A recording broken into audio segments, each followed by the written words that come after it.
Alexander Harrington stumbled out of the boardroom, his polished loafers catching on the edge of the thick carpet as a wave of dizziness crashed over him. The sleek conference table, its glossy surface reflecting the fluorescent lights, blurred into a haze, and the panoramic view of Bridgeport, Connecticut's skyline dissolved into streaks of color. His breath hitched, fingers grasping the doorframe, knuckles whitening as he fought to steady himself. The world tilted, a ship caught in a storm, and for a moment he thought he might collapse in the heart of his empire. Elena, his sharp-eyed assistant, was at his side instantly, her voice cutting through the fog. "Mr. Harrington, are you okay?" Her tone was laced with concern, her hand hovering near his arm, ready to catch him if he fell. Alexander waved her off, forcing a tight smile that felt like a grimace. "Just need air," he muttered, his voice rough, betraying the lie. He straightened, smoothing his tailored navy suit, and stepped toward the elevator, ignoring the curious glances from the board members lingering in the hallway. They were vultures, always sniffing for weakness, and Alexander Harrington, billionaire hotel magnate, couldn't afford to show any. Not now, not ever. But the truth gnawed at him, a relentless predator. This wasn't the first time. For weeks, these spells had haunted him, sudden lurches in his chest, a fog clouding his mind, moments where the world seemed to slip out from under him. He dismissed them as stress, the inevitable toll of running a hotel empire that spanned continents. It was enough to wear anyone down for late nights, cutthroat deals, and the constant pressure to outmaneuver rivals. But these episodes were growing worse, more frequent, and a quiet dread had settled in his bones. Something was deeply wrong, and he couldn't ignore it any longer. "Call Dr. Reynolds," he told Elena, his voice low, almost a growl, as he pressed the elevator button. He kept his gaze fixed on the mirrored doors, avoiding her eyes. The last thing he needed was the board catching wind of his condition. They'd pounce, questioning his ability to lead, whispering about succession. The reflection staring back at him was that of a man who appeared invincible, sharp jawline, piercing green eyes, broad shoulders filling out his suit. At 38, he was in his prime, a titan of industry, synonymous with power. But inside, he felt like a clock winding down, each tick louder than the last. The private hospital in Bridgeport was a fortress of glass and steel, its hushed corridors reserved for the elite. Alexander had been here 3 months ago when the dizzy spells began, subtle at first, like a flicker of static. Dr. Reynolds had run tests, prescribed rest, and sent him home with vague reassurances that it was likely exhaustion. "You're pushing yourself too hard, Mr. Harrington," he'd said, his tone too casual for Alexander's liking. But today, as Alexander sat on the edge of a leather chair in the consultation room, the air felt different, thicker, charged with an unspoken weight. The faint hum of medical equipment buzzed like a warning, and his pulse quickened, sensing the storm about to break. Dr. Reynolds entered, his face a mask of professionalism, but his eyes betrayed unease. He carried a tablet, swiping through charts Alexander couldn't see. "Alexander," he began, his voice steady but deliberate, "we've got the results from your latest scans." He paused, and Alexander's stomach twisted. He'd built a fortune reading people, boardroom rivals, investors, even his own family, and that pause screamed bad news. "It's a degenerative condition affecting your nervous system," Dr. Reynolds continued, his words measured, each landing like a blow. "Rare, aggressive. I'm sorry, but you've got 3 years, maybe less." The words hit like a fist to the chest, stealing Alexander's breath. His mind raced, grappling with the impossible. 3 years. He was 38, untouchable, or so he'd thought. His empire stretched from New York to Dubai, his hotels gleaming monuments to his ambition. Yet here he was, reduced to a ticking clock, his life measured in months, not decades. "You're sure?" he asked, his voice barely above a whisper, his vulnerability foreign to his ears. Dr. Reynolds nodded, his expression softening. "I've triple-checked. The symptoms, dizziness, fatigue, are consistent. We can manage the progression, but there's no cure." Alexander leaned back, staring at the ceiling, his mind a maelstrom of regret and fear. He'd always believed he had time to expand his empire, crush his rivals, and live. But now, the one truth cutting deeper than his own mortality was the absence of an heir. No one to carry his name, his legacy. His half-brother Victor flashed in his mind, a charming, reckless man who'd inherit everything if Alexander didn't act. Victor, who'd squander it all on bad investments and worse decisions. The thought made Alexander's jaw clench, his hands tightening into fists. "Options," he said sharply, returning to the present. "What can I do?" Dr. Reynolds hesitated, adjusting his glasses. "Medication to slow the progression, therapy to manage symptoms. But, Alexander, you need to think about your priorities. What matters most?" Alexander's gaze drifted to the window, where Bridgeport's skyline gleamed under the afternoon sun. What mattered most? He'd spent his life chasing wealth, power, and control, building an empire that bore his name. But now, facing the end, he saw the gaping hole in his world. No family, no child, no one to pass it all to. "I need an heir," he said, almost to himself, the words heavy with resolve. Dr. Reynolds raised an eyebrow, his tone cautious. "That's a big decision. You'd need to move fast, and it's not just about finding someone. It's about trust, compatibility." Alexander cut him off, his voice regaining its edge. "I'll handle it." He stood, smoothing his suit, masking the tremor in his hands. "Thanks, Doc. Keep this between us." He didn't wait for a response, striding out of the room, his mind already spinning with plans. He'd find someone to bear his child, to secure his legacy before time ran out. Back at his penthouse that evening, Alexander stood by the floor-to-ceiling windows, a glass of whiskey untouched in his hand. The city sprawled below, alive and indifferent to his private collapse. The dizziness had subsided, but the weight of Dr. Reynolds' words clung to him like damp fog. 3 years. He replayed the diagnosis, each syllable a blade slicing through his carefully constructed world. He'd prided himself on control, on bending life to his will. But this was a beast he couldn't tame. He sank into a leather armchair, his thoughts drifting to the past. His father's death when he was a teenager, a loss that had hardened him, forced him to grow up fast.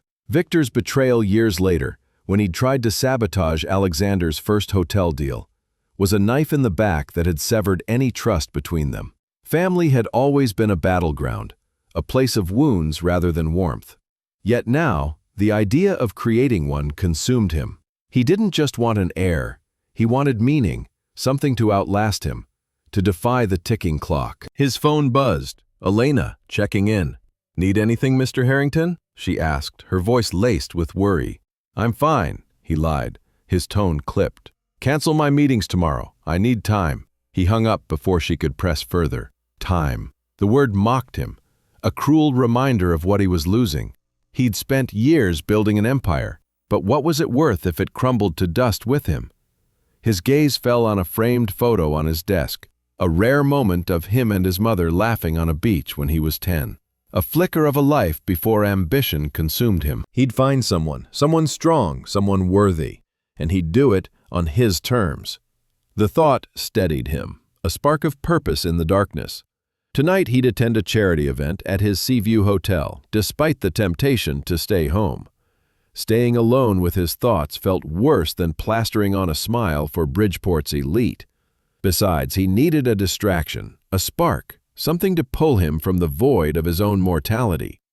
Little did he know that spark was waiting, ready to ignite a storm. Alexander Harrington sat rigidly on the edge of the leather chair in the consultation room, his tailored navy suit in stark contrast to the sterile white walls of the private hospital in Bridgeport, Connecticut. The faint hum of medical equipment buzzed like a distant swarm, each note amplifying the tension coiling in his chest. His green eyes, usually sharp and commanding, flickered with a rare uncertainty as he watched Dr. Reynolds enter, the doctor's face a practiced mask of professionalism. The tablet in Reynolds's hand glowed with charts and scans, its light casting shadows that seemed to dance with the moment's weight. Alexander's pulse quickened, his instincts honed from years of reading boardroom adversaries, screaming that the news was catastrophically bad. "Alexander," Dr. Reynolds began, his voice steady but deliberate, each word chosen with the precision of a surgeon's scalpel. "We've got the results from your latest scans," he paused, and the silence was a blade slicing through the air. Alexander's stomach twisted, his hands gripping the armrests to anchor himself. He'd built a fortune by reading people, and that pause was a death knell, a prelude to a truth he wasn't ready to face. "It's a degenerative condition affecting your nervous system," Reynolds continued, his eyes betraying a flicker of unease. "Rare, aggressive.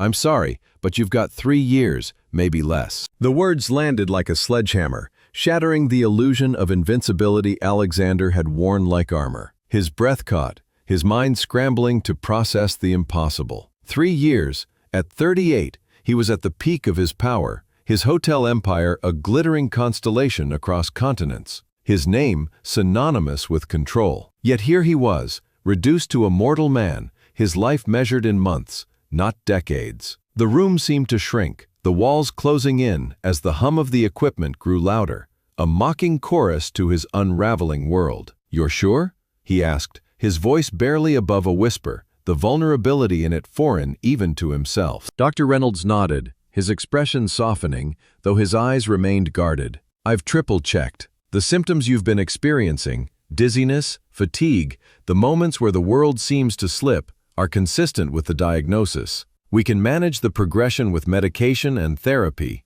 but there's no cure." Alexander leaned back, his gaze drifting to the ceiling, where the fluorescent lights blurred into a cold, clinical haze. His mind was a storm of regret and fear, memories flashing like lightning, deals he'd won, rivals he'd crushed, nights spent alone in his penthouse, the city sprawling below, indifferent to his triumphs. 3 years.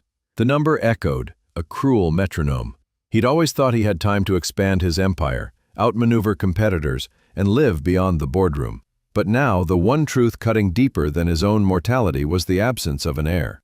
No one could carry the Harrington name or inherit the legacy he'd bled for. His half-brother Victor loomed in his thoughts, a charming, reckless shadow who'd inherit everything if Alexander didn't act. With his flashy suits and flashier mistakes, Victor would torch the empire in a heartbeat, squandering it on bad deals and worse women.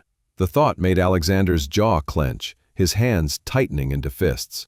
"Options," he said sharply, pulling himself back to the present, his voice regaining its edge. Dr. Reynolds adjusted his glasses, hesitating.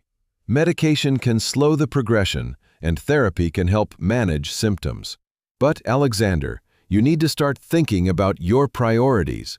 What matters most?" Alexander's gaze shifted to the window, where Bridgeport's skyline gleamed under the afternoon sun, its towers a testament to his ambition. What mattered most? He'd spent his life chasing wealth, power, control, building an empire that bore his name. But now, staring into the abyss of his own mortality, he saw the gaping hole in his world. No family, no child, no one to pass it all to. "I need an heir," he said, almost to himself, the words heavy with resolve, as if speaking them aloud could defy the ticking clock. Dr. Reynolds raised an eyebrow, his tone cautious. "That's a big decision, Alexander. You'd need to move fast, and it's not just about finding someone. It's about trust, compatibility, someone who can handle the weight of your world." Alexander cut him off, standing abruptly, smoothing his suit to mask the tremor in his hands. "I'll handle it," he said, his voice cold, final. "Thanks, Doc." "Keep this between us." He strode out of the room without waiting for a response, his mind already spinning with plans. He'd find someone to bear his child, to secure his legacy before time ran out. Back at his penthouse that evening, Alexander stood by the floor-to-ceiling windows, a glass of whiskey untouched in his hand. The city sprawled below, its lights pulsing like a heartbeat, alive and indifferent to his private collapse. The dizziness had subsided, but the weight of Dr. Reynolds's words clung to him, a shadow that refused to lift. 3 years, he replayed the diagnosis, each syllable a wound. He'd prided himself on control, on bending the world to his will, but this was a beast he couldn't tame. The whiskey burned his throat as he finally took a sip, the heat grounding him, if only for a moment. His thoughts drifted to the past, to the battles that had shaped him. His father's death when he was a teenager, a loss that had forced him to grow up fast, to fight for every inch of his empire. Victor's betrayal years later, when he'd tried to sabotage Alexander's first major hotel deal. A knife in the back that had severed any semblance of brotherhood.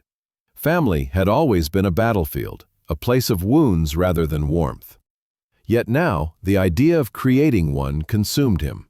He didn't just want an heir, he wanted meaning, something to outlast him, to defy the death sentence hanging over his head. His phone buzzed, breaking the silence. Elena checking in. "Need anything, Mr. Harrington?" she asked, her voice laced with worry, as if she could sense the storm brewing within him. "I'm fine," he lied, his tone clipped, shutting her out. "Cancel my meetings tomorrow. I need time." He hung up before she could press further, the word time mocking him, a cruel reminder of what he was losing. He'd spent years building an empire, but what was it worth if it crumbled to dust with him? His gaze fell on a framed photo on his desk, a rare snapshot of him and his mother laughing on a beach when he was 10, a moment of joy before ambition consumed him. He'd find someone strong, someone worthy, and he'd do it on his terms. The thought steadied him, a spark of purpose in the darkness. Tonight, he'd attend a charity event at his own Seaview hotel, despite the temptation to stay home and drown in his thoughts. Staying alone felt worse than plastering on a smile for Bridgeport's elite. He needed a distraction, a spark, to pull him from the void of his mortality.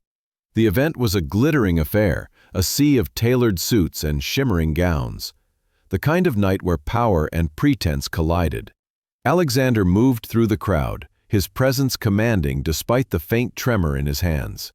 He nodded at familiar faces, politicians, investors, socialites, but his mind was elsewhere, replaying Dr. Reynolds's words, the image of his mother's photo, the urgency of his mission. Then, a crash. A tray of wine glasses hit the floor, the sharp sound cutting through the chatter. Red wine splashed across his crisp white shirt, and a collective gasp rippled through the crowd. A young woman stood frozen, her cheeks flushed, her apron slightly askew. She was a waitress, her dark hair pulled back in a messy bun, her hazel eyes wide with panic. "Oh my God, I'm so sorry," she stammered, dropping to her knees to gather the shattered glass. Something about her, raw, unpolished, honest, caught Alexander's attention, a flicker of light in the storm of his verdict. Alexander Harrington stood by the floor-to-ceiling windows of his penthouse, the city of Bridgeport, Connecticut, sprawling below like a map of his triumphs. The whiskey in his hand remained untouched, its amber glow catching the city lights as they flickered through the glass. The weight of Dr. Reynolds' diagnosis, 3 years, maybe less, pressed against him, a relentless shadow that no amount of wealth or power could banish. His green eyes, usually sharp with purpose, were clouded with regret and fear. At 38, he was a titan, his hotel empire a testament to his ruthless ambition. Yet the absence of an heir loomed larger than any boardroom victory. Without someone to carry his name, his legacy would crumble, and the thought of his half-brother Victor inheriting it all twisted like a knife. With his slick charm and reckless decisions, Victor was a walking disaster. Alexander could already see him squandering the empire on ill-fated ventures and fleeting pleasures, dismantling everything Alexander had bled for. His jaw clenched, the glass in his hand trembling slightly as he pictured Victor's smug grin, flashy suits, and careless taunts. Family had always been a battleground. His father's death when he was a teenager had left scars, and Victor's betrayal years later, sabotaging a crucial hotel deal, had turned those scars into walls. Yet now, facing the end, Alexander craved something more than power. He wanted meaning, a piece of himself to outlast the ticking clock. The charity event at his Seaview hotel loomed that evening, a glittering obligation he'd nearly canceled. The idea of plastering on a smile for Bridgeport's elite felt like a betrayal of the turmoil inside him. But staying alone with his thoughts was worse. He needed a distraction, a spark to pull him from the void of his mortality. He set the whiskey down, untouched, and adjusted his tie, his reflection in the glass showing a man who still looked invincible. Broad shoulders, tailored black suit, piercing eyes. But the dizziness from earlier lingered, a faint echo of his body's betrayal, urging him to act before time ran out. At the sea view, the ballroom hummed with laughter and the clink of champagne flutes, a sea of wealth and pretense. Alexander moved through the crowd, his presence commanding despite the tremor in his hands. Politicians nodded, investors raised glasses, socialites flashed practiced smiles. But his mind was elsewhere. Dr. Reynolds's words, the photo of his mother laughing on a beach, the urgent need for an heir. He scanned the room, unsure what he was searching for, but confident he'd know when he saw it. Then, a crash shattered the chatter. A tray of wine glasses hit the floor, red wine splashing across his crisp white shirt, staining it like blood. A collective gasp rippled through the crowd, and Alexander's gaze locked on the source, a young waitress, her dark hair in a messy bun, her hazel eyes wide with panic. "Oh my God, I'm so sorry," she stammered, dropping to her knees to gather the shattered glass, her apron askew, hands trembling but moving with purpose. The crowd watched, expecting the billionaire to snap, to demand her dismissal, but Alexander crouched beside her, his voice calm, almost amused. "Relax," he said, handing her a fallen napkin. "It's just a shirt." Their fingers brushed for a split second, the contact sending a jolt through him, unexpected and disarming. Her eyes met his, raw and honest.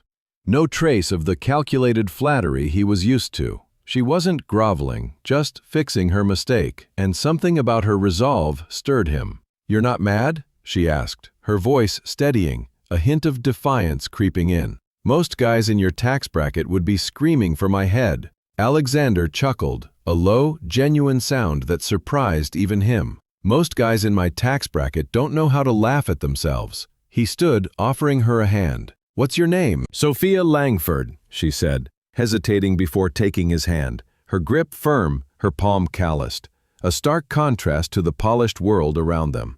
"And I really am sorry. I'll pay for the dry cleaning." "Forget it, Sophia," he said, her name rolling off his tongue like a discovery.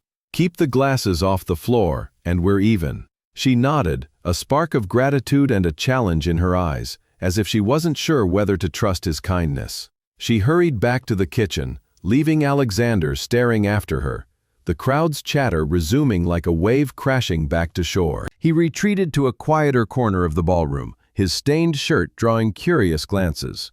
Elena appeared, her tablet glowing with updates. "Want me to get you a new shirt, Mr. Harrington, or have that waitress dealt with?" she asked, her tone professional but probing. "No," Alexander said sharply, then softened. "She's fine." Leave it, his thoughts were already elsewhere, replaying Sophia's blunt honesty, her unpolished fire. She wasn't like the women who fawned over him. Their smiles were calculated, and their motives were transparent. Sophia was different, raw, unguarded, honest. He sipped his whiskey, the burn grounding him as he watched her across the room. She moved purposefully, balancing trays and dodging guests, her focus unbroken despite the earlier mishap. His mind churned. An heir. He'd been thinking of contracts, surrogates, and clinical arrangements. But Sophia was a possibility he hadn't considered, not just for her fire, but for how she made him feel alive, if only for a moment. The diagnosis loomed, a shadow over every thought, but she was a spark in the dark, a flicker of something he hadn't felt in years, not since before the dizzy spells, before the empire consumed him. "Mr. Harrington," a voice interrupted, slick and mocking. Victor, his half-brother, sauntered over, his dark hair slicked back, his suit too flashy. "Heard you had a little wine bath. Losing your touch, brother?" Alexander's jaw tightened, his hand clenching around his glass. Victor's presence always carried a barb, a reminder of their fractured past. "What do you want, Victor?" he asked, his voice cold. "Just checking on my favorite sibling," Victor said, his tone dripping with mock concern. "You look pale." "Rough day?" Alexander's hand tightened, the diagnosis a secret he guarded fiercely. Victor didn't know, and he never would. "Go charm someone who cares," Alexander said, his tone icy. "I'm busy." Victor's eyes narrowed, sensing the edge in Alexander's voice. Busy brooding or planning your next conquest? He glanced toward Sophia, who was clearing a table nearby. Her movements were efficient, and her face lit with a soft laugh as she spoke to another waitress. "She's cute, but not your usual type. Too ordinary." Alexander's protective instinct flared, his voice dropping to a dangerous low. "Stay out of it, Victor." Victor laughed, raising his hands in mock surrender before slipping back into the crowd, his smirk lingering like poison. Alexander's eyes found Sophia again, her laughter a soft contrast to the sterile elegance around her. His chest ached, a mix of longing and urgency.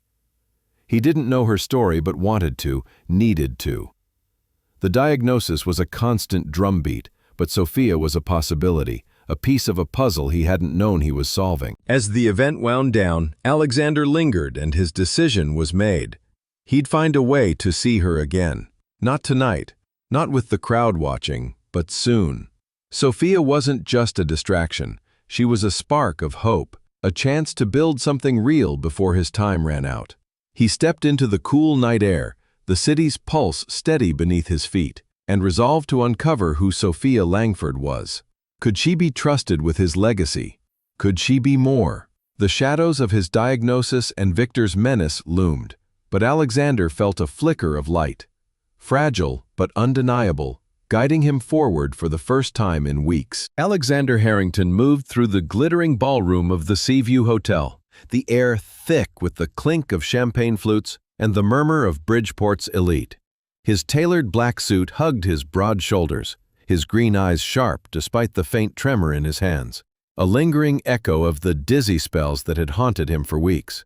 The diagnosis from Dr. Reynolds, 3 years, maybe less, hung over him like a storm cloud, its weight heavier than the empire he'd built.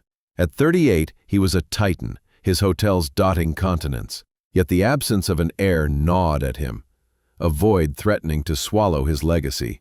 His half-brother Victor, with his reckless charm, loomed as a specter who'd inherit and destroy everything. Tonight, Alexander needed a distraction, a spark to pull him from the abyss of his mortality. The charity event was a dazzling facade, a stage for power plays and polished smiles. Politicians nodded, investors raised glasses, socialites fluttered like moths around his presence. But his mind was elsewhere. Dr. Reynolds' words echoed, relentless. A degenerative condition, no cure. The image of his mother's photo, a rare moment of joy from his childhood, flickered in his thoughts, alongside the urgent need for an heir. He scanned the room, unsure what he was searching for, but confident he'd recognize it when it appeared. Then a crash shattered the hum of conversation. A tray of wine glasses hitting the floor, the sharp sound slicing through the chatter. Red wine splashed across Alexander's crisp white shirt, staining it like a wound. A collective gasp rippled through the crowd, and his gaze locked on the source. A young waitress, her dark hair pulled into a messy bun, her hazel eyes wide with panic. "Oh my God, I'm so sorry," she stammered, dropping to her knees to gather the shattered glass, her apron slightly askew, hands trembling but moving with purpose. The crowd watched, expecting the billionaire to erupt, to demand her dismissal, but Alexander crouched beside her, his voice calm, almost amused. "Relax," he said, handing her a fallen napkin. "It's just a shirt." Their fingers brushed for a split second, the contact sending a jolt through him, unexpected and electric, like a spark in a darkened room. Her eyes met his, raw and unguarded, no trace of the calculated flattery he was used to from the women in his world. She wasn't groveling, just fixing her mistake, and something about her resolve, her refusal to shrink under the weight of the moment, stirred him. "You're not mad?" she asked, her voice steadying, a hint of defiance creeping in. "Most guys in your tax bracket would be screaming for my head." Alexander chuckled, a low, genuine sound that surprised even him, a rare crack in his controlled exterior. "Most guys in my tax bracket don't know how to laugh at themselves." He stood, offering her a hand. "What's your name?" "Sophia Langford," she said, hesitating before taking his hand, her grip firm, her palm calloused, a stark contrast to the polished elegance around them. "And I really am sorry. I'll pay for the dry cleaning." "Forget it, Sophia," he said, her name rolling off his tongue like a discovery, warm and unfamiliar. "Keep the glasses off the floor, and we're even." She nodded, a spark of gratitude and a challenge in her eyes, as if she wasn't sure whether to trust his kindness. She hurried back to the kitchen, her steps quick but steady, leaving Alexander staring after her as the crowd's chatter resumed, a wave crashing back to shore. He retreated to a quieter corner of the ballroom, the wine-stained shirt drawing curious glances he ignored. His assistant, Elena, appeared, her tablet glowing with updates, her tone professional but probing. "Want me to get you a new shirt, Mr. Harrington, or have that waitress dealt with?" "No," Alexander said sharply, then softened, his voice low. "She's fine." "Leave it." His thoughts were already elsewhere, replaying Sophia's blunt honesty, her unpolished fire. She was different, raw, unguarded, honest. Unlike the women who fawned over him, their smiles calculated, their motives transparent. Sophia was a spark in the darkness of his diagnosis, a flicker of something he hadn't felt in years, not since before the dizzy spells, before the empire consumed him. He sipped his whiskey, the burn grounding him as he watched her across the room. She moved purposefully, balancing trays and dodging guests, her focus unbroken despite the earlier mishap. His mind churned. The idea of an heir was no longer a cold transaction of contracts and surrogates.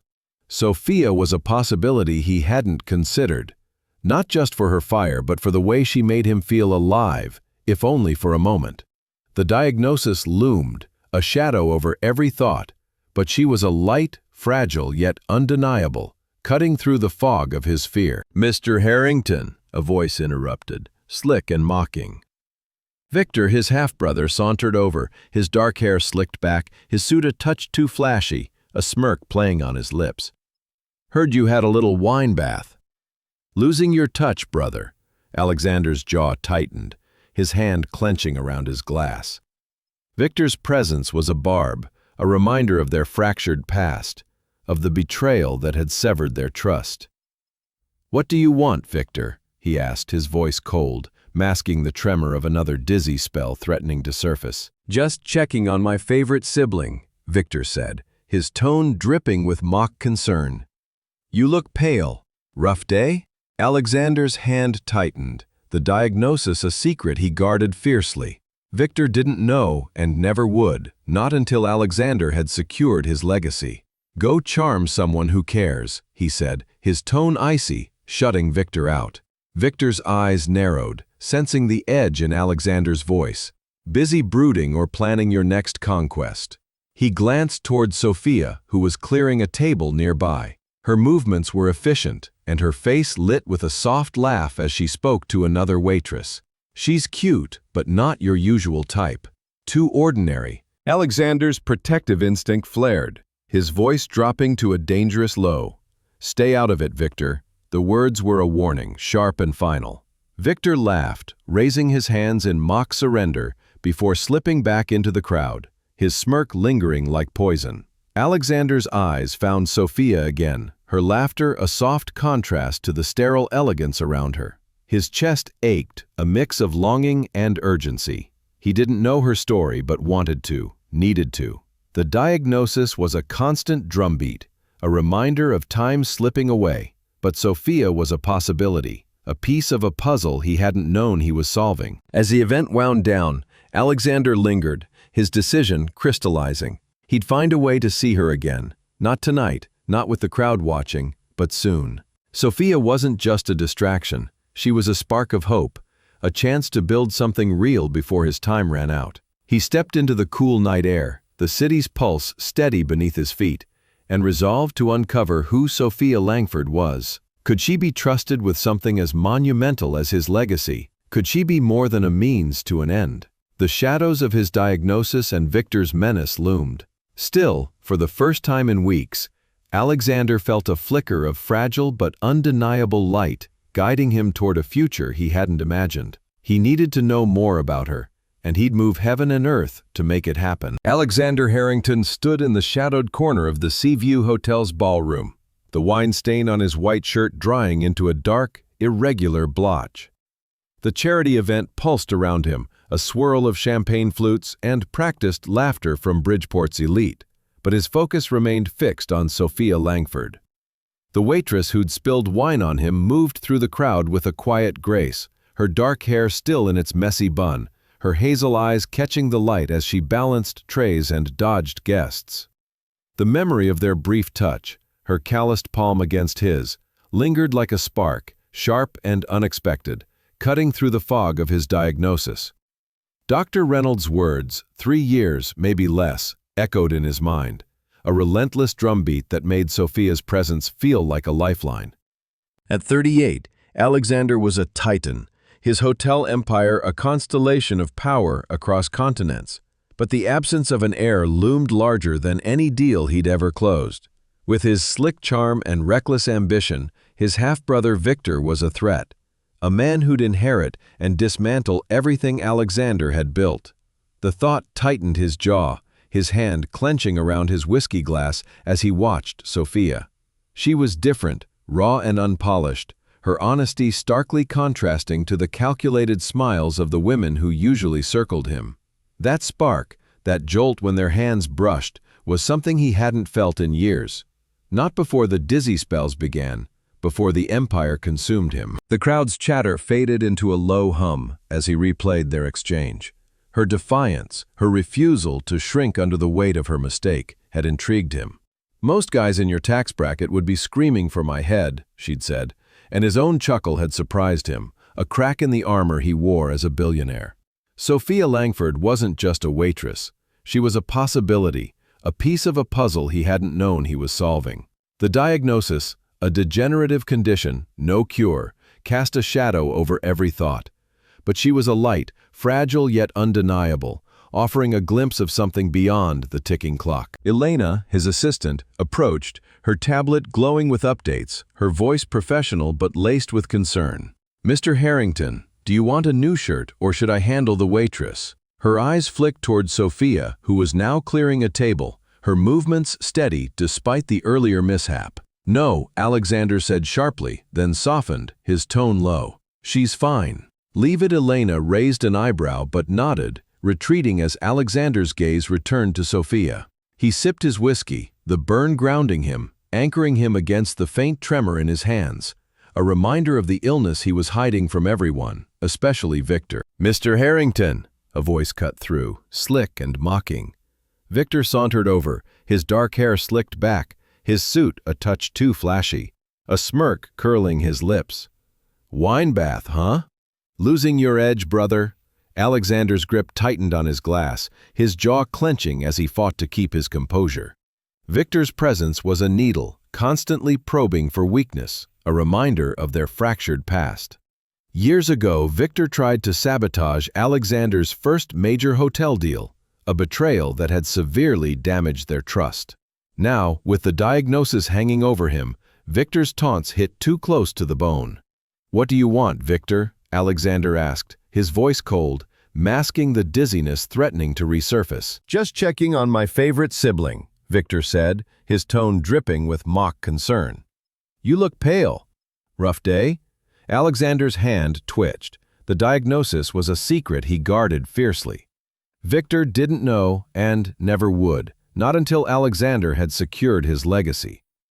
"Go charm someone who cares," he said, his tone icy, shutting Victor out. Victor's eyes narrowed, sensing the edge in Alexander's voice. "Busy brooding or planning your next conquest?" He glanced toward Sophia, who was laughing softly with another waitress, her face lighting up in a way that made Alexander's chest ache. "She's cute, but not your usual type. Too ordinary." Alexander's protective instinct flared, his voice dropping to a dangerous low. "Stay out of it, Victor." The words were a warning, sharp and final, carrying the weight of years of betrayal. Victor laughed, raising his hands in mock surrender before slipping back into the crowd, his smirk lingering like a poison in the air. Alexander's eyes found Sophia again, her laughter a soft counterpoint to the sterile elegance of the ballroom. His chest tightened, a mix of longing and urgency. He didn't know her story, but he needed to. The diagnosis was a constant pressure, a reminder of time slipping away.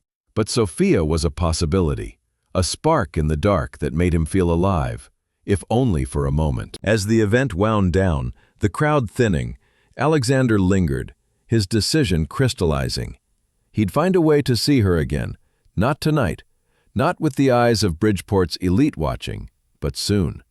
Sophia wasn't just a distraction, she was a chance to build something real, something to outlast him. He stepped into the cool night air, the city's pulse steady beneath his feet, and resolved to uncover who Sophia Langford was. Could she be trusted with something as monumental as his legacy? Could she be more than a means to an end? The shadows of his diagnosis and Victor's menace loomed. Still, for the first time in weeks, Alexander felt a flicker of hope, fragile but undeniable, guiding him toward a future he hadn't imagined. The next morning, in the sleek glass and steel office of his penthouse, Alexander sat at his desk, the city's waterfront shimmering beyond the windows. A slim folder lay before him, delivered by his investigator, Marcus, who'd worked overnight. Sophia Langford, 26, orphaned at 19, is raising her 16-year-old sister, Emma, in a cramped apartment on Bridgeport's east side. She worked double shifts at Rosie's Diner and picked up catering gigs like last night's event to keep them afloat. No criminal record, no scandals, just a life of grit and sacrifice. Marcus had written, honorable, hardworking, proud. Alexander traced a finger over her name, picturing her hazel eyes, her calloused hands. She was perfect, not just for an heir, but for him. His thoughts were interrupted by a faint wave of dizziness, a reminder of the clock ticking inside him. He steadied himself, gripping the edge of his desk, and pushed the fear aside. Sophia was more than a solution to his legacy. She was a spark that made him want to fight, to live, not just survive. He'd spent years avoiding entanglements, keeping his world tightly controlled. But now, with time slipping away, he wanted more than a transaction. He wanted her. That afternoon, he found himself at Rosie's Diner, a faded place with chipped formica tables and the smell of coffee and grease. Sophia was behind the counter, balancing plates and a smile for an elderly regular, her warmth contrasting with the sterile world Alexander knew.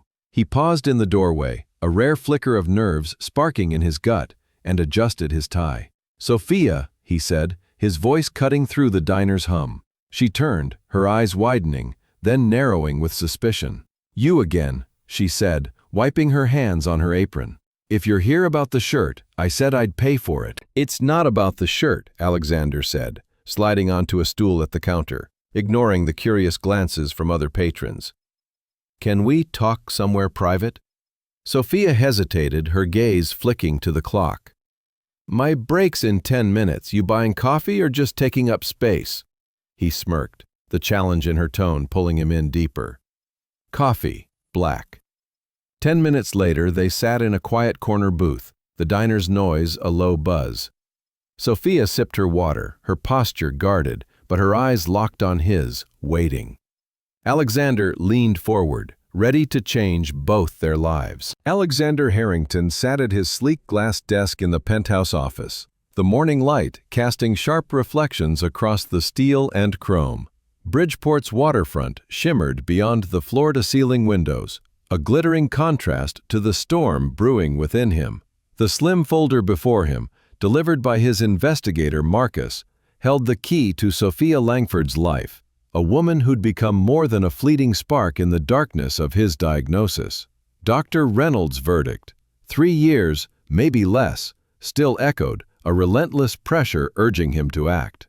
At 38, Alexander's hotel empire spanned continents. Still, the absence of an heir threatened to reduce it to ash, especially with his half-brother Victor waiting to inherit and destroy it all. With her raw honesty and unyielding fire, Sophia was a possibility he hadn't anticipated, one that stirred something more profound than his need for a legacy. He opened the folder, his green eyes scanning the details, Sophia Langford, 26, was orphaned at 19 after a car accident claimed her parents, now raising her 16-year-old sister, Emma, in a cramped apartment on Bridgeport's East Side. She worked double shifts at Rosie's Diner and picked up catering gigs, like the charity event at his Seaview Hotel, to keep them afloat.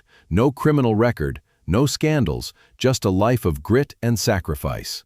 Marcus had noted, honorable, hard-working, proud. Alexander traced a finger over her name, picturing her hazel eyes, her calloused hands brushing his during their encounter. She was perfect, not just for an heir, but for him, a truth that thrilled and unnerved him. A faint wave of dizziness hit, a reminder of the degenerative condition Dr. Reynolds had diagnosed. He gripped the desk, steadying himself, and pushed the fear aside. Sophia wasn't just a solution to his legacy. She was a spark that made him want to fight, to live, not just survive. He'd spent years avoiding entanglements, keeping his world tightly controlled. But with time slipping away, he craved more than a transaction. He wanted her, her fire, strength, and how she'd made him feel alive in a fleeting moment. The folder closed with a soft thud, his decision made. He'd find her today, not as a billionaire seeking a deal, but as a man seeking something real. Rosie's Diner was a faded relic, its chipped formica tables and worn linoleum floors a world away from Alexander's glass and steel empire. The smell of coffee and grease hung in the air, mingling with the hum of conversation from a handful of regulars. Sophia was behind the counter, balancing plates and a warm smile for an older man in a faded cap. Her movements graceful despite the chaos of the lunch rush. Her dark hair was tied back, a few strands escaping to frame her face, and her hazel eyes sparkled with a quiet resilience. Alexander paused in the doorway, a rare flicker of nerve sparking in his gut. He adjusted his tie, the gesture grounding him, and stepped inside. "Sophia," he said, his voice cutting through the diner's hum, steady but carrying the weight of his intent. She turned, her eyes widening, then narrowing with suspicion as she recognized him. "You again," she said, wiping her hands on her apron, her tone wary but not unkind. "If you're here about the shirt, I said I'd pay for it." Alexander slid onto a stool at the counter, ignoring the curious glances from other patrons. "It's not about the shirt," he said, his green eyes locking onto hers, unflinching. "Can we talk somewhere private?" Sophia hesitated, her gaze flicking to the clock above the counter. "My break's in 10 minutes. You buying coffee or just taking up space?" Her challenge drew a smirk from him, her fire pulling him deeper. "Coffee, black," he said, settling in, commanding even in the diner's humble setting. 10 minutes later, they sat in a quiet corner booth, the diner's noise fading to a low buzz. Sophia sipped her water, her posture guarded, her hazel eyes studying him with curiosity and caution. "So, what's this about?" she asked, her voice direct. "You don't strike me as the diner type." Alexander leaned forward, his elbows resting on the table, his gaze unwavering.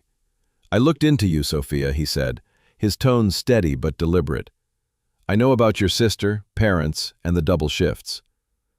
You're fighting to keep your head above water." Her face hardened, a flash of anger sparking in her eyes as she set her glass down with a sharp clink. "You had no right to dig into my life," she said, her voice low but fierce. "What do you want, Harrington?" He didn't flinch, holding her gaze. "I want to make you an offer." The words hung between them, heavy and surreal, as he pressed on. "Marry me. Give me a child, an heir. In return, I'll secure your future and Emma's. College, a home, anything you need, forever." Sophia froze, her glass halfway to her lips, her eyes widening as the weight of his proposal sank in. "You're serious?" she said finally, her voice barely above a whisper, disbelief lacing every syllable. "You're actually serious?" "I don't joke about things like this," Alexander said, his voice firm, his green eyes intense. "I'm running out of time, Sophia. I need someone I can trust, someone real. That's you." She laughed, a sharp, disbelieving sound that cut through the tension. "You don't even know me," she said, shaking her head. "I spilled wine on you, and now you want me to be your wife?" You have a kid? This isn't a fairy tale, Alexander. This is crazy. Maybe, he admitted, leaning closer, his voice softening but no less resolute. But you're drowning, Sophia. I see it in your eyes, the way you carry the weight of everything. I can change that. You give me an heir, and I give you freedom. Emma gets a future. You both do. Her hands trembled, and she set her glass down hard, the water sloshing slightly. You think you can just buy me? She snapped, her eyes flashing. I'm not some transaction. That's not what this is, Alexander said, his voice dropping, almost tender. I saw you last night. Your fire, your honesty. You're not like anyone I've met. I don't just want an heir. I want you. Her breath caught, their eyes locking, the air between them electric. For a moment the diner faded, leaving only the intensity of his gaze, the raw vulnerability beneath his billionaire's mask. She looked away, her fingers twisting a napkin, her voice barely audible. You don't know what you're asking. I've got Emma to think about. She's all I have. I know, Alexander said quietly, his tone steady but not overbearing. That's why I'm offering this, for her, for you. I'm not asking for love, Sophia. I'm asking for a partnership. But I won't lie, you felt something last night. Same as I did. Sophia's cheeks flushed, the memory of their brief touch, his disarming smile, lingering like a bruise. She stood, pacing a step, her voice tight. This is insane. I can't just agree to this. I need time. Take it, Alexander said, standing too, his presence calm but commanding. But don't take too long. I'll be at the Seaview tomorrow night at 8 o'clock. Meet me if you're in. She stared at him, her mind a storm of fear, temptation, and something more profound, an ache she couldn't name. And if I say no? She asked, her voice barely audible. Then you say no, he said, his tone low, almost tender. But I don't think you will. He left her there, the bell above the diner's door jingling as he stepped into the sunlight. Sophia sank back into the booth, her heart racing. His offer was madness, but the thought of Emma's future, college, safety, a life beyond scraping by, was a lifeline she couldn't ignore. And then there was Alexander himself, his intensity, his unexpected warmth, the jolt when their hands brushed. It scared her as much as it thrilled her. His words followed her as she returned to her shift, a shadow that felt strangely like hope. Alexander Harrington stood in the doorway of Rosie's diner, the faded glow of neon signs and the scent of coffee and grease enveloping him. The hum of Bridgeport's east side pulsed outside, starkly contrasting the glass and steel world of his penthouse. His heart beat unevenly, a rare flicker of nerves betraying the composure he'd honed as a billionaire hotel magnate. At 38, his empire spanned continents, but Dr. Reynolds's diagnosis, 3 years, maybe less, loomed like a guillotine, sharpening his need for an heir.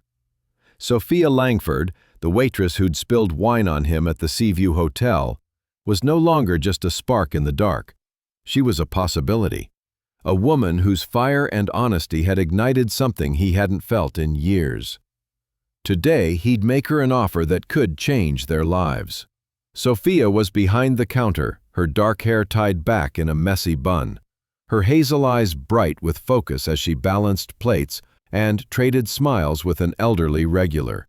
Her movements were graceful despite the lunch rush, her warmth a beacon in the diner's worn interior. Alexander adjusted his tie, the gesture steadying him, and stepped inside, his presence commanding even in this humble setting. "Sophia," he said, his voice cutting through the diner's hum, steady but carrying the weight of his intent. She turned, her eyes widening, then narrowing with suspicion as she recognized him. "You again," she said, wiping her hands on her apron, her tone wary but not unkind. "If you're here about the shirt, I said I'd pay for it." "It's not about the shirt," Alexander said, sliding onto a stool at the counter, ignoring the curious glances from other patrons. His green eyes locked onto hers, unflinching, as if he could see through her guarded exterior. "Can we talk somewhere private?" Sophia hesitated, her gaze flicking to the clock above the counter, her hands stilling on her apron. "My break's in 10 minutes, she said, her voice firm but tinged with curiosity. "You buying coffee or just taking up space?" A smirk tugged at his lips, her challenge pulling him in deeper. "Coffee, black," he said, settling in, his tailored suit starkly contrasting to the diner's chipped formica. 10 minutes later, they sat in a quiet corner booth, the diner's noise fading to a low buzz. Sophia sipped her water, her posture guarded, her hazel eyes studying him with caution and defiance. "So, what's this about?" she asked, her voice direct, cutting through the tension. "You don't strike me as the diner type, Harrington." Alexander leaned forward, his elbows resting on the table, his gaze unwavering. "I looked into you, Sophia," he said, his tone steady but deliberate, each word chosen carefully. "I know about your sister, parents, and the double shifts. You're fighting to keep your head above water." Her face hardened, a flash of anger sparking in her eyes as she set her glass down with a sharp clink. "You had no right to dig into my life," she said, her voice low but fierce, her hands clenching into fists. "What do you want?" He didn't flinch, holding her gaze, his expression a mix of resolve and something softer, almost vulnerable. "I want to make you an offer," he said, the words hanging between them, heavy and surreal. "Marry me. Give me a child, an heir. In return, I'll secure your future and Emma's. College, a home, anything you need, forever." Sophia froze, her glass halfway to her lips, her eyes widening as the weight of his proposal crashed over her. "You're serious," she said finally, her voice barely above a whisper, disbelief lacing every syllable. "You're actually serious." Alexander nodded, his green eyes intense, unyielding. "I don't joke about things like this," he said, his voice firm but not cold. "I'm running out of time, Sophia. I need someone I can trust, someone real." "That's you." She laughed, a sharp, disbelieving sound that cut through the tension. Her hands trembling as she set the glass down hard, water sloshing over the edge. "You don't even know me," she said, shaking her head. "I spilled wine on you, and now you want me to be your wife.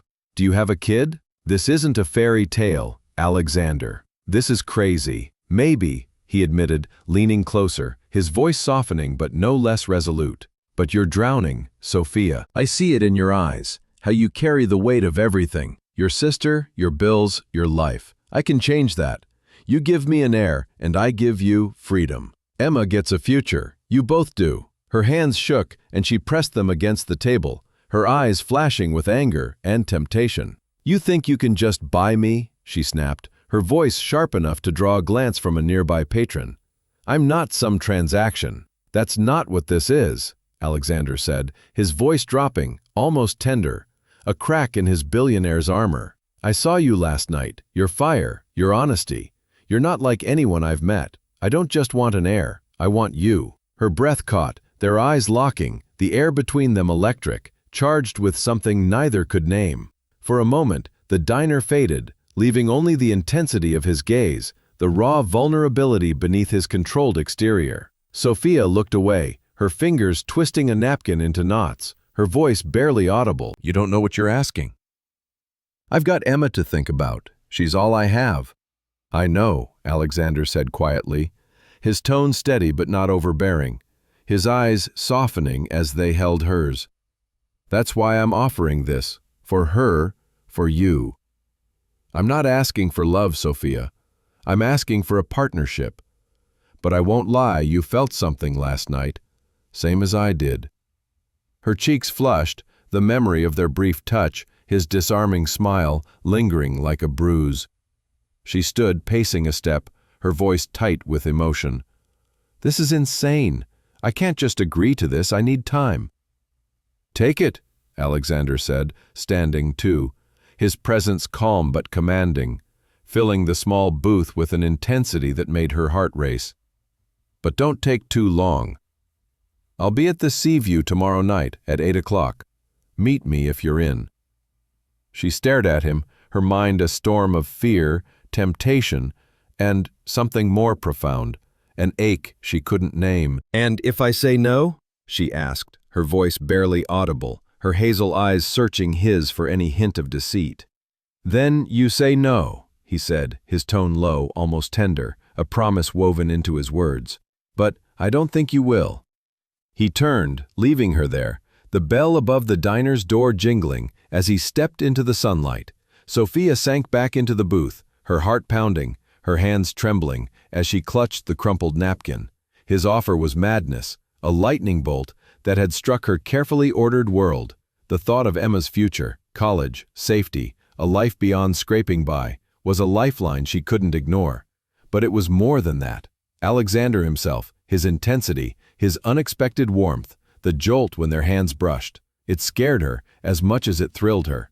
She returned to her shift, her movements mechanical, his words following her like a shadow that felt like hope. As she poured coffee for a late customer, her gaze drifted to the clock.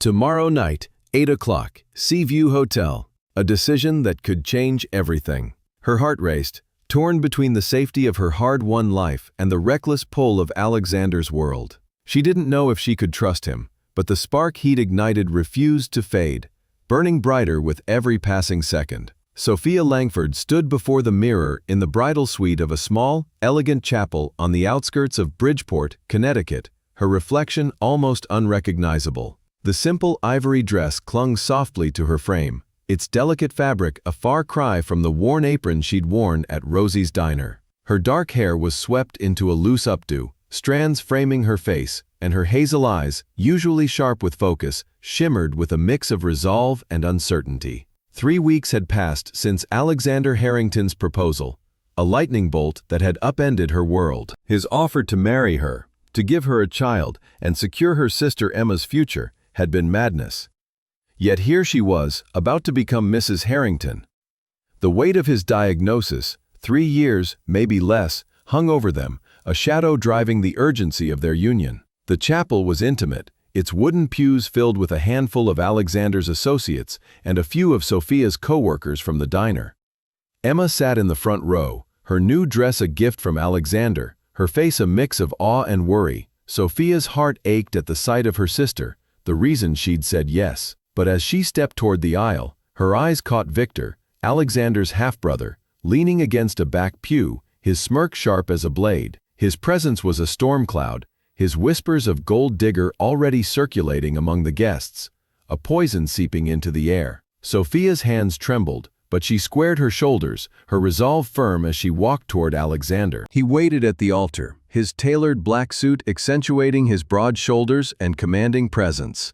His green eyes locked onto hers, steady but unreadable, a mix of intensity and restraint that sent a shiver down her spine. The officiant's words blurred, vows, promises, forever, but Alexander's hand never left her waist, a quiet claim that felt protective and possessive. Sophia's pulse raced, not just from nerves, but from the heat of his touch, a reminder of the jolt she'd felt in the diner when their hands brushed. Victor's sneer burned in her peripheral vision, a silent challenge to her place in this world. As the officiant pronounced them husband and wife, Alexander leaned in, his lips brushing her ear. "Ignore him," he murmured, his voice low, meant only for her. "He's nothing." The words were a shield, but didn't erase the tension in her chest. She nodded, forcing a smile as he kissed her. A brief, deliberate press of lips that sent a spark through her, despite its restraint. The small crowd clapped, but Victor's slow, mocking applause cut through, his eyes glinting with disdain. Sophia's grip tightened on Alexander's arm, grounding herself in his warmth as they moved to the reception. Held in a private room at the Seaview Hotel, the reception was elegant, white linens, soft lighting, a view of Bridgeport's waterfront shimmering beyond the windows. Sophia clung to her champagne flute, the bubbles doing little to ease the overwhelm of her new reality. Every guest seemed to watch her, their eyes judging her worth as the new Mrs. Harrington. Alexander stayed close, his hand resting lightly on her waist, a constant anchor, but his warmth from the ceremony had cooled, his jaw tight as he scanned the room. "This is a deal, Sophia," he said quietly, catching her gaze as they stood near the dessert table. "Nothing more. Don't expect hearts and flowers." His words stung, sharper than she'd expected. a cold reminder of the transaction at the heart of their marriage. "I don't," she shot back, her voice low but firm, her hazel eyes flashing with defiance. "I'm here for Emma, like you're here for your legacy. Let's not pretend otherwise." Her boldness surprised her, but Alexander's lips twitched, a flicker of respect in his eyes, before he turned to greet a guest.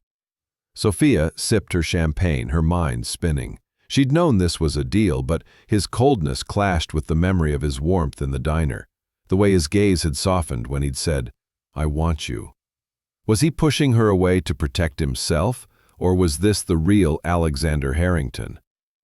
Emma's laughter from across the room, where she chatted with a caterer from Rosie's, steadied Sophia's resolve. This was for her sister, not for fairy tales.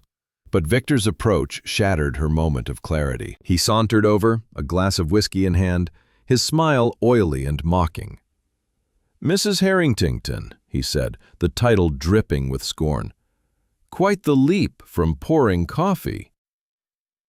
"Hope you're ready for the spotlight." Sophia's grip tightened on her flute, her voice sharp. "I'm ready for whatever comes," she said, meeting his gaze. "But you look like you're trying too hard to matter." Victor's smile faltered, his eyes narrowing. "Careful, sweetheart," he said, leaning closer, his voice a conspiratorial whisper. "You're playing in a world you don't understand." Before Sophia could respond, Alexander appeared, his hand firm on her waist, his presence a wall of strength. "Victor," he said, his voice a low warning, "find someone else to bother." Victor raised his glass, his smirk returning. "Just welcoming the new family, brother." "She's charming," he sauntered off, but his words lingered, a poison seeping into Sophia's thoughts.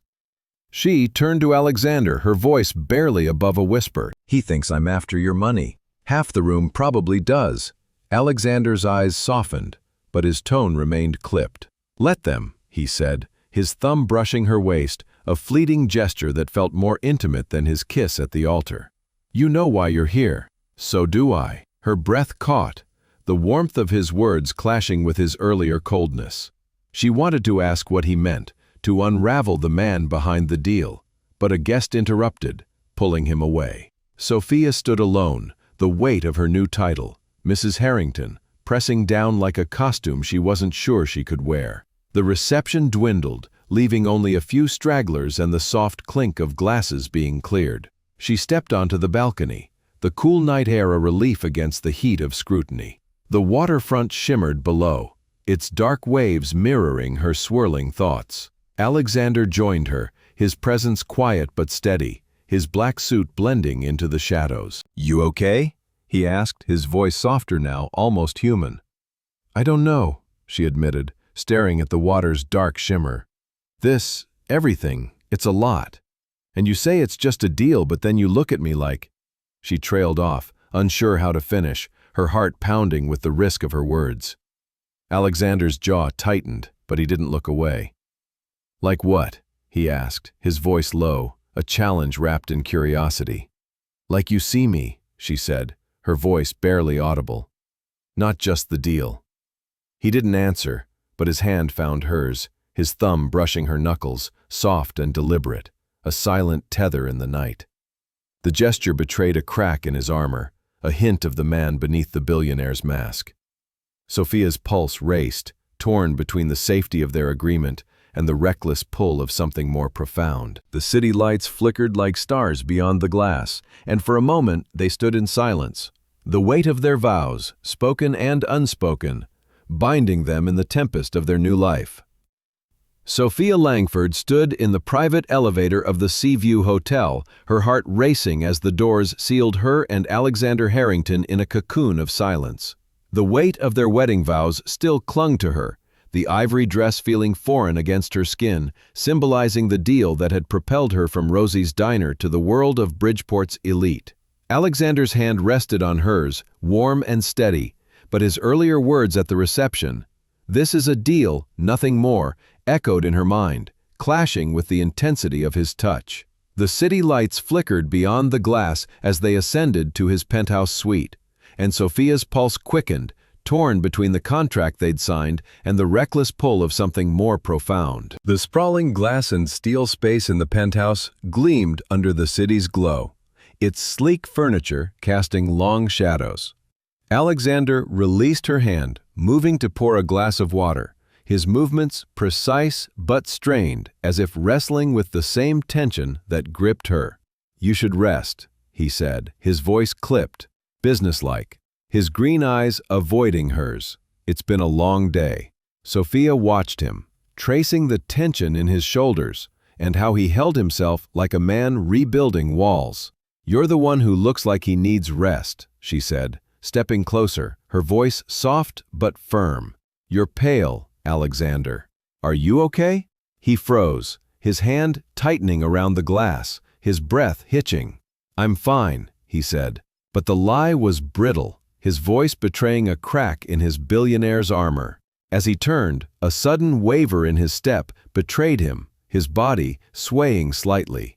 Sophia was at his side instantly, her hands steadying his arm, guiding him to a plush sofa. "Alexander, sit down," she said, her tone gentle but unyielding, her hazel eyes searching his. His face was taut, his green eyes clouded with a vulnerability she hadn't seen before, starkly contrasting to the commanding man who'd proposed to her in the diner. "It's one of those spells, isn't it?" she asked, kneeling beside him, her voice soft but insistent. She'd overheard him mention the dizziness to Elena once, a fleeting admission he'd brushed off. He nodded, his jaw clenched, his hand trembling as he reached for the water. Sophia took the glass, holding it to his lips, her touch careful but unwavering. He drank, his eyes meeting hers, and for a moment the room felt smaller, the air thicker, charged with an intimacy that transcended their deal. "You don't have to hide it from me," she said softly, her hand resting on his knee. "I'm here, Alexander. Deal or no deal." His breath caught, something shifting in his gaze, raw, unguarded, like a man seeing daylight after years in the dark. "You don't know what you're saying," he said, his voice low, almost a warning, but he didn't pull away. The space between them shrank, her warmth a quiet challenge to his walls. Sophia's heart thudded, her own words surprising her. She should have backed off, kept it formal, but the sight of him, strong yet fragile, stirred something fierce. "I know enough," she whispered, her hands sliding up his arm, tentative but bold. "You're not just a billionaire, Alexander. You're human." The word broke something in him. He reached for her, his hand cupping her cheek, his thumb tracing the curve of her jaw. "Sophia," he murmured, her name a confession, raw and unguarded. Then he kissed her, not the restrained peck from the ceremony, but a hungry, searching kiss that stole her breath. She leaned into it, her hands finding his chest, feeling the rapid beat of his heart beneath her palms. The kiss deepened, a spark igniting into a blaze, consuming the distance between them. Alexander pulled her closer, his hand sliding to her waist, lifting her onto his lap, the ivory dress bunching around her thighs. "I shouldn't want this," he whispered against her skin, his voice raw, his lips trailing to her neck, a low groan escaping him as her warmth pressed against him. "I shouldn't want you." "But you do," Sophia said, her voice trembling but sure, her lips brushing his ear. "And I want you too." The admission shattered the last of their restraint. Alexander stood, carrying her effortlessly to the bedroom, their lips never parting. The city lights filtered through the windows, bathing them in a soft glow as he lay her on the bed. Their movements were urgent yet tender, a dance of need and vulnerability. Her dress fell away, his shirt followed, and their skin met in a rush of heat. Every touch was a discovery, his hands mapping her curves, her size urging him closer. It was raw, intimate, a collision of two souls who'd expected a contract. Alexander's whispers were a mix of desire and disbelief, his hands reverent as they traced her body. "You're more than I deserve," he breathed, his eyes locked on hers, and Sophia felt her heart crack open. She didn't just want his touch, she wanted the man behind it, who hid his fear behind a billionaire's mask. Their lovemaking was a fire, burning away the cold terms of their agreement. As they moved together, The world outside ceased to exist. No diagnosis, no Victor, no empire. Only them, their breaths mingling, their bodies entwined.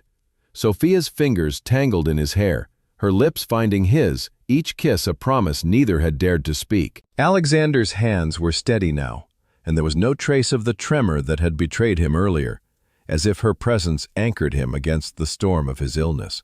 When they reached their peak, it was a shared surrender, a moment of raw connection that left them breathless, clinging to each other. Afterward, they lay tangled in the sheets, their breaths slowing, the silence heavy with what they'd done. Alexander's arm curled around her, his fingers tracing lazy patterns on her back, his warmth a shield against the night. "This wasn't supposed to happen," he said, his voice quiet but not cold, a hint of wonder breaking through. "Not like this." Sophia turned to face him, her cheek against his chest, listening to the steady beat of his heart, a sound she'd feared she'd lose. "Maybe it was," she said, her voice soft but steady. "Maybe we're more than a deal." He didn't respond, but his grip tightened. His silence speaking of a man wrestling with something more profound than their contract. The shadow of his diagnosis lingered, a reminder of the fragile ground they stood on. Sophia's eyes drifted to the city lights beyond the windows, their silver glow painting the room in soft hues. She wondered if this passion was a bridge to something real or a fleeting escape from their reality. Sleep tugged at her, but her mind churned, caught between the warmth of his embrace and the uncertainty of what lay ahead. Morning light spilled across the penthouse, and Sophia woke alone, the bed cold where Alexander had been. She found him in the living room, staring out at Bridgeport's waterfront with a coffee mug in hand and his posture rigid. His green eyes were distant, as if the intimacy of last night had been locked away. "Morning," she said softly, pulling his shirt around her like a shield. He turned, his gaze softening briefly before hardening again. "We should talk about logistics," he said, his voice clipped, businesslike. "Doctor's visit tomorrow. We need to confirm progress." His words were clinical, starkly contrasting to the tenderness of hours ago, and Sophia felt a pang of doubt. Was he pulling back to protect himself, or had she misread him entirely? Sophia Langford sat in the stark waiting room of the private hospital in Bridgeport, Connecticut, her hand resting on her still flat stomach, the faint pulse of life within her a quiet anchor amidst the storm of her thoughts. The sterile air carried the hum of medical equipment, a reminder of Alexander Harrington's diagnosis, 3 years, maybe less, that had propelled their whirlwind marriage. Now, weeks after their passionate night in the penthouse, Sophia was pregnant, the cornerstone of their deal secured. But the joy of the 2 pink lines on the pregnancy test was tempered by unease, a crack in the fragile hope she'd built. Alexander's warmth, so vivid in their shared moments, had cooled into clinical detachment, his words about logistics and doctor's visits a wall she couldn't breach. She glanced at the clock, her hazel eyes tracing its slow tick. Alexander was with Dr. Reynolds, discussing his condition, and Sophia's fingers tightened around the strap of her purse. His refusal to talk about his illness, his quick shifts to practicalities or their unborn child, felt like a deliberate distance, a shield against the vulnerability he'd shown in the dark. She wanted to believe in the man who'd kissed her with fierce tenderness and whispered she was more than he deserved, but his silence planted seeds of doubt. Sown deeper by Victor's venomous taunts at their wedding, was she merely a means to an end? A vessel for his legacy? The murmur of voices from the hallway snapped her from her thoughts. 2 doctors passed, their conversation low but clear, their words slicing through her haze. "Reynolds is still pushing the degenerative narrative," one said, his tone skeptical. "But the scans don't add up. Harrington's symptoms, dizziness, fatigue, are textbook stress, not terminal." Sophia's heart stopped, her breath catching as she leaned closer, hidden by a potted plant. The second doctor replied, "Reynolds owes someone big. You think it's the brother? Victor's been sniffing around." The words hit like a thunderbolt, shattering the fragile foundation of her marriage. Was Alexander's diagnosis a lie? Could Victor, with his smirking disdain, have orchestrated this to break his brother? Her mind raced, piecing together Victor's taunts, his hints that Alexander was using her, his constant presence like a shadow over their lives. She slipped out of the hospital, her pulse pounding, the cool Bridgeport air doing little to calm the storm within her. Determination hardened her resolve. She needed answers, proof to unravel the truth. That evening, while Alexander was at a late board meeting, Sophia made a call. She'd found Dr. Meera Singh, a discreet physician in Greenwich known for her independence. With a favor from Elena, Alexander's assistant, Sophia obtained his medical records and drove to the sleek clinic the next day, her hands trembling as she handed over the files. Dr. Singh reviewed the records, her brow furrowing as she tapped the screen. "Mrs. Harrington," she said finally, her voice calm but firm, "your husband's symptoms, dizziness, fatigue, are consistent with chronic stress, possibly exacerbated by dehydration or overwork. There's no evidence of a degenerative illness. These scans have been manipulated." Sophia's breath caught, her world tilting as relief and rage warred within her. "Manipulated by who?" she asked, her voice barely steady. Dr. Singh shook her head. "I can't say for certain, but someone with access to his medical team could have orchestrated this. It's not uncommon in high-stakes families, Victor." His name burned in Sophia's mind. His smirk at the wedding, his whispered poison at the reception lunch with Alexander's mother. Faking Alexander's illness to steal his empire was monstrous, a betrayal cut deeper than she'd imagined. Rage surged, but so did relief. Alexander wasn't dying. The man she was falling for, the father of her child, had a future. Yet doubt lingered. Did Alexander suspect? Was his secrecy a sign he knew more than he let on? She drove back to Bridgeport, her hands gripping the wheel, the harbor's waves glinting under the moon like a mirror to her turmoil. She touched her stomach, grounding herself in the life growing there, and made a choice. She'd tell Alexander the truth, but not yet, not without proof to bury Victor. Back at the penthouse, Alexander was waiting, his tie loosened, his green eyes soft but shadowed as he stood by the glass windows overlooking the waterfront. "You're late," he said, crossing to her, his hand brushing her arm, his touch warm yet tentative. "Everything okay?" Sophia forced a smile, her heart racing with the weight of her discovery. "Just needed air," she said, her voice steady despite the storm inside. "We'll talk tomorrow, okay?" He nodded, pulling her close, his warmth contrasting the cold truth she carried. Her hand rested on her stomach, her resolve hardening. She'd protect him, their child, and the fragile love they'd begun to build. The next morning, Sophia woke to the scent of coffee and found Alexander at the kitchen island, his laptop open, his brow furrowed. The vulnerability from the night before was gone, replaced by the guarded billionaire she'd first met. "You're up early," he said, his eyes flicking to her, softening briefly before returning to his screen. "Everything okay?"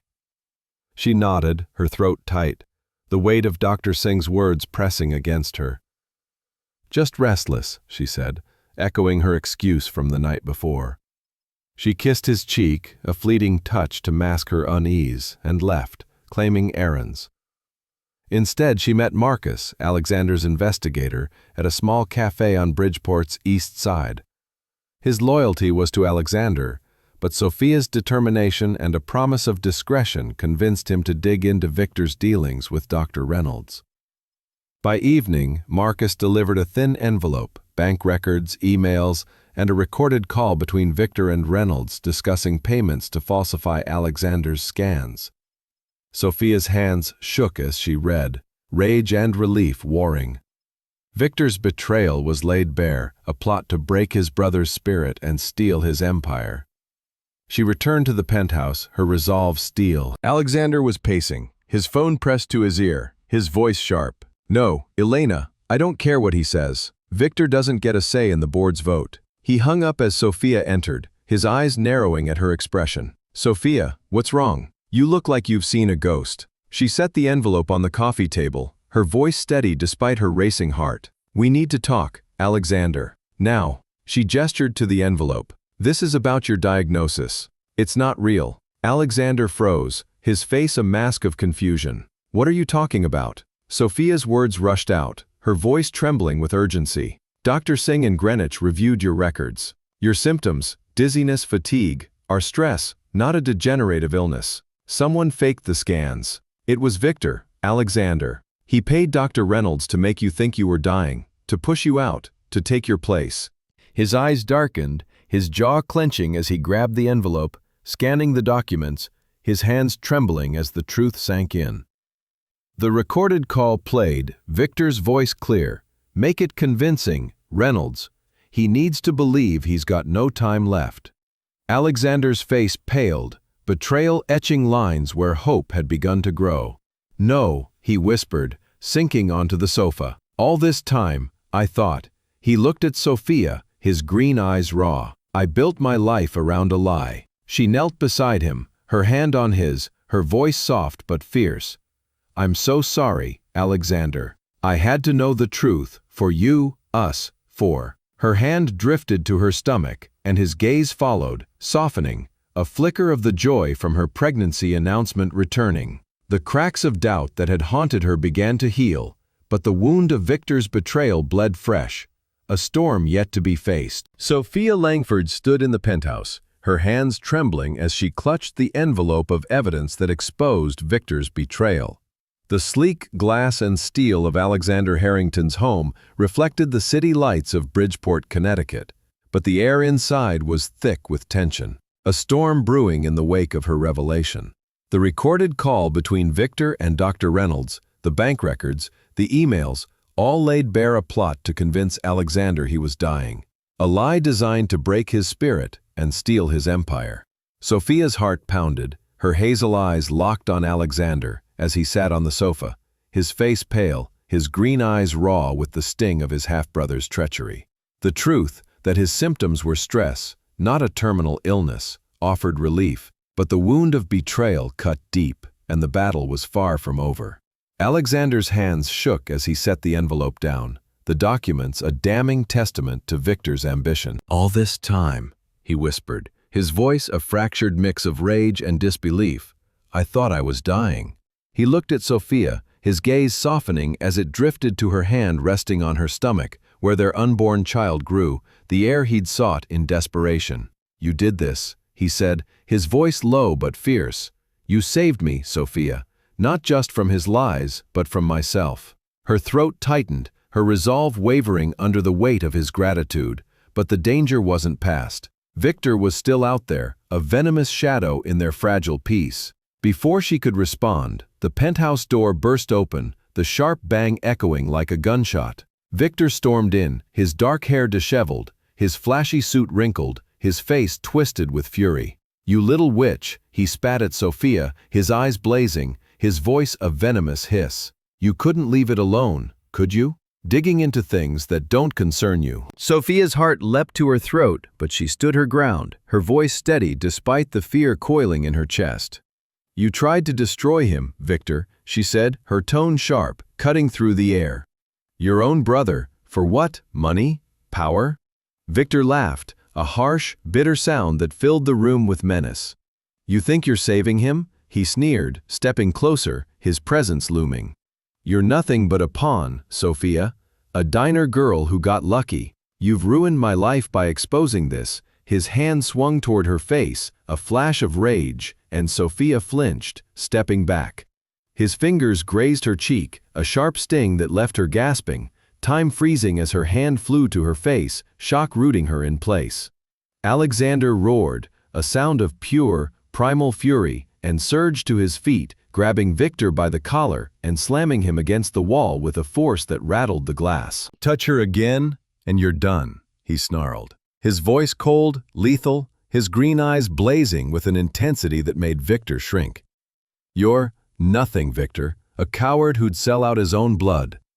Victor struggled, his smirk replaced by desperation, his eyes darting between Alexander and Sophia. You think you've won? He spat, his voice trembling with defiance. You'll always be the sick one, Alexander. Heir or not, Alexander's arm tightened around Sophia's waist, pulling her close, his body shielding her and his brother. Get out, he said, his voice deadly calm, each word a blade. And if I ever see you near my wife again, you'll wish you'd never been born. Victor stumbled back, his eyes flickering with fear and fury, then turned and fled, the door slamming behind him with a finality that echoed in the silence. Sophia's breath shook, her cheeks stinging, but Alexander's arm grounded her, his warmth a tether against the chaos. He turned her to face him, his fingers gentle as they brushed her cheek, inspecting the faint red mark with a tenderness that belied his earlier rage. "He'll never touch you again," he vowed, his voice low, fierce, his green eyes burning with a protectiveness that made her heart ache. "No one will, I swear it, Sophia." Her eyes filled, not from pain but from the depth of his promise, the raw sincerity in his gaze. "I was so scared," she admitted, her voice breaking, her hands clutching his shirt. "Not of him, but of losing you, of this being a lie." Alexander pulled her into his arms, his forehead pressing against hers, his breath warm against her skin. "It's not a lie," he said, his voice raw, trembling with emotion. "You, the baby, us, it's real, more real than anything I've ever known." She clung to him, the truth of his health a fragile hope, but Victor's betrayal a wound still bleeding. She felt the stirrings of something more substantial, a love worth fighting for in his arms, but the shadow of Victor's fury lingered, a loose thread in their newfound peace. They stood there, wrapped in each other, the city lights casting a soft glow through the windows, painting their silhouettes in silver. Alexander's breath steadied, but his grip remained tight, as if letting go might unravel the moment. "I need you to know," he said, pulling back to meet her eyes, his voice low but resolute. "You saved me, Sophia. Not just from Victor's lies, but from the man I was, cold, closed off, chasing control. You gave me a reason to live." Her throat tightened, tears spilling as she searched his face, seeing the man beneath the billionaire's mask, the one she was falling for, despite the deal that had brought them together. "You don't have to say that," she whispered, her hand resting on his chest, feeling the steady beat of his heart, a heart no longer bound by a death sentence. "I just wanted the truth." He shook his head, his fingers brushing her cheek, carefully avoiding the faint mark. "It's more than that," he said, his voice catching. "I was dying inside long before the diagnosis, building an empire, shutting everyone out. Then you came, and..." He paused, his eyes softening, a smile breaking through, raw and honest. "You're everything I didn't know I needed." Sophia's breath hitched, her heart swelling with his words. She wanted to ask about the future, the empire, and the child growing inside her, but his touch silenced her questions. She leaned into him, her lips finding his in a slow, deliberate kiss, a promise woven into every brush. The penthouse faded, the cities hum a distant undercurrent, leaving only them, two souls bound by a truth they'd fought to uncover. Alexander lifted her effortlessly, carrying her to the bedroom, their lips never parting, the urgency of their earlier passion replaced by a deeper, more certain connection. The city lights bathed the room in a soft glow, as he lay her on the bed, his hands reverent as they traced her curves, peeling away her clothes with a tenderness that made her heart ache. "You're mine," he murmured, his lips grazing her collarbone, shoulder, and throat. "Not just for the deal, but for me." Sophia's fingers tangled in his hair, pulling him closer, her voice bold despite the vulnerability in her eyes. "Show me," she whispered, her hazel eyes touching his. "Show me this is real." He did, their lovemaking a dance of raw love, unbound by contracts or deadlines. Every touch was a vow, every whisper a truth they'd held back too long. As they moved together, Sophia felt cherished and desired, not as a means to an end, but as Alexander's partner and his love. The cracks of doubt that had haunted her melted under his touch, replaced by a certainty that this, whatever it was worth fighting for. Sophia Langford lay nestled against Alexander Harrington, their bodies entwined in the soft glow of their new home's terrace, a sprawling estate outside Bridgeport, Connecticut. The summer sky was painted in hues of gold, the air warm with the scent of lavender, and their son, Noah, slept peacefully in a bassinet beside them. Months had passed since the confrontation with Victor, Alexander's half-brother, whose betrayal had nearly shattered their world. The evidence Sophia uncovered, bank records, emails, and a damning call between Victor and Dr. Reynolds, had exposed a plot to fake Alexander's terminal diagnosis, a lie meant to break his spirit and steal his empire. Now, with Victor's schemes dismantled and Dr. Reynolds' medical license revoked, Sophia and Alexander stood on the cusp of a new life, one built not on fear but on love. The estate's gardens stretched before them, a haven of cherry blossoms and rolling lawns, a far cry from the cramped apartment Sophia had shared with her sister, Emma. Noah's soft breaths were a lullaby, grounding her in their family's reality, a family she'd never dared imagine when she was scraping by at Rosie's diner. Alexander's arm draped over her, his fingers tracing lazy circles on her hip, his warmth a shield against the distant memory of Victor's venom. The city skyline glimmered faintly, a reminder of the empire Alexander had once lived for. But his priorities had shifted. He was no longer the cold billionaire obsessed with control. He was a father, a husband, a man transformed by love. Months earlier, Alexander had confronted Victor in a boardroom showdown at the Seaview Hotel, the same sleek conference room where his dizzy spells had once struck. Armed with Sophia's evidence, he'd laid out the proof ruthlessly, his voice cold and unyielding. "You're done, Victor," he'd said, sliding the documents across the table, his green eyes blazing. "You tried to break me to steal everything, but you underestimated me and Sophia." Victor's usual smirk had faltered, his charm crumbling under the weight of his exposed lies. "You can't do this, Alexander," he'd pleaded, desperation replacing his bravado. "I'm family." "You stopped being family the moment you paid Reynolds to lie," Alexander had shocked back, his tone final. The board members, silent but watchful, nodded as the evidence piled up. Bank transfers, emails, the recorded call where Victor instructed Reynolds to make it convincing. By the end, Victor's inheritance, his stake in the Harrington Empire, was stripped, his shares redistributed, his name erased from the legacy. He was escorted out, his threats drowned by the closing of the boardroom doors, sent away to face a life without the power he'd craved. Dr. Reynolds faced a harsher fate. A recent article from the Bridgeport Gazette detailed how he'd been stripped of his medical license after an ethics board investigation confirmed his role in falsifying Alexander's records. The news had spread quickly, his reputation shredded, hospitals blacklisting him as a cautionary tale of greed. Alexander had watched the reports from his office, his jaw tight, but his heart lighter. The lies that had haunted him were gone, replaced by a future he'd almost lost. Yet the victory felt incomplete without Sophia by his side, the woman who'd uncovered the truth and given him more than an heir, a reason to live. Sophia, now 8 months pregnant during those turbulent weeks, had become his anchor, her warmth softening the edges of his once cold world. When her water broke one spring morning, as cherry blossoms drifted across the estate's lawn, Alexander drove her to the hospital, his hand gripping hers, his eyes bright with a mix of nerves and joy. "You've got this," he whispered, kissing her knuckles as they wheeled her into delivery. "We've got this." The labor was long, but Sophia was fierce, her strength a quiet fire that left Alexander in awe. When Noah was born, a healthy boy with his father's green eyes and his mother's stubborn chin, Alexander's breath caught, tears spilling as he held the tiny bundle. "Look at him," Sophia whispered, exhausted but radiant, her voice thick with emotion as she reached for Alexander's hand. "Our boy." He cradled Noah against his chest, his tears falling freely as he looked at Sophia.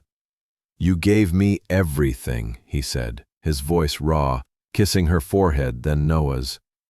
"Not just him, but you." The weight of his old fears, death, loss, emptiness, dissolved in the face of a love so fierce it remade him.